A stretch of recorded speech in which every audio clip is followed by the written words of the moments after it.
Galleria Toledo non è qui per caso.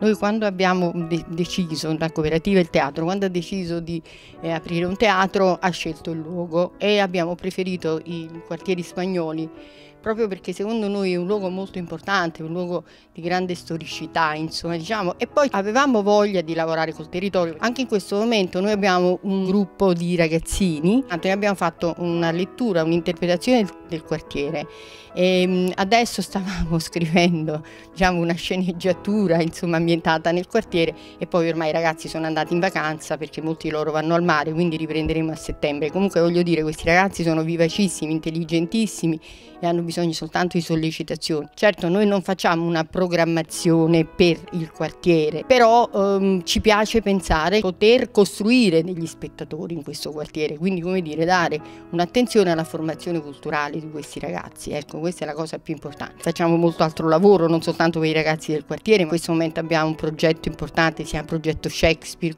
per la formazione delle figure minori nel teatro shakespeariano. Ecco, insomma, diciamo, e anche il cartellone della prossima stagione dedica molto spazio ai giovani.